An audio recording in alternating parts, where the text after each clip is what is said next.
میں انشورنس کے حوالے سے ایک سوال کرنا چاہتا ہوں کہ لائف انشورنس جو لوگ کرواتے ہیں آیا اسلام میں اس کی اجازت ہے یا نہیں؟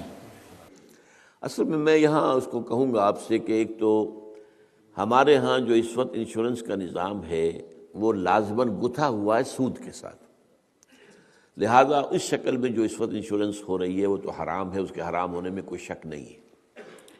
البتہ یہاں پر پیور انشورنس کی بات اگر کی جائے جس کے اندر کہ کوئی سودی معاملہ نہ ہو، چونکہ وہ پھر انویسٹ کرتے ہیں اور اس کا بھی پھر وہ جو ہے وہ نفع دیتے ہیں، وہ سب کچھ ہے، وہ سارا معاملہ ہے۔ اسی لیے جس نے کوئی بڑا بینک بنایا اس نے 7 انشورنس کمپنی بنا لی، حبیب بینک بن گیا، حبیب انشورنس کمپنی بن گئی، وغیرہ وغیرہ۔ آدم جی بینک تھا، آدم جی انشورنس بن گئی۔ البتہ یہ ہے کہ جہاں تک ایک مثلاً یہ کہ ایک انشورنس اس طرح کی ہے کہ چند تاجر جو ہے وہ بیٹھ کر طے کر لیتے ہیں کہ بھائی ہم اتنا ماہانہ ہم سب جمع کریں گے تاکہ ہم میں سے اگر کسی کو بڑا لاس ایک دم ہو جائے تو ہم اس کو کمپنسیٹ کر کے اپنے پاؤں پہ کھڑا کر دیں، تو اس کو کوئی حرام نہیں کہہ سکتا، جائز ہے۔ یہ تو ایک کوآپریشن ہے، کوآپریٹیو ایک آپ نے بنا لی ہے، اس کوآپریشن کے حوالے سے اس کو کون حرام کہے گا؟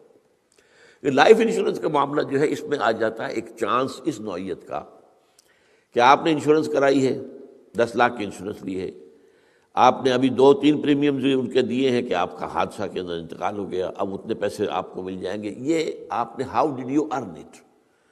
تو شریعت کے جو بھی جائز ذرائع ہیں ارننگ کے، ان میں کسی میں یہ فال نہیں کرتا۔ یہ تو چانس کی بات ہو گئی، جیسے جوئے کے اندر چانس ہوتا ہے، آپ کا داؤ لگ گیا تو آپ کو جو ہے وہ 12 ہو گئے، اور نہیں تو ظاہر بات ہے کہ آپ کی اپنی رقم بھی گئی۔ اسی طریقے سے یہ ہے کہ اگر وہ آپ نے جتنا بھی رقم جو ہے دی ہے وہ ہو سکتا ہے کہ وہ آپ بالکل ٹھیک ٹھاک اس وقت تک رہیں۔ میں پورے نظام کو چونکہ جانتا نہیں ہوں، اس لیے میں اس میں رائے ویسے دیا نہیں کرتا۔ اس میں میرے بیٹے سے آپ ذرا بات کر لیجیے کہ کسی وقت آ کر جنہوں نے PhD کے کورسز مکمل کیے ہوئے ہیں اسلامک اکنامکس میں، عاطف وحید، تو وہ ہمارے وہاں قرآن اکیڈمی میں بیٹھتے ہیں، تو کبھی دن میں آ کے بات کر لیجئے۔ لیکن یہ چند باتیں وہ تھیں جو میں نے آپ کے ساتھ جو میرے سامنے واضح تھی وہ میں نے واضح کر دی۔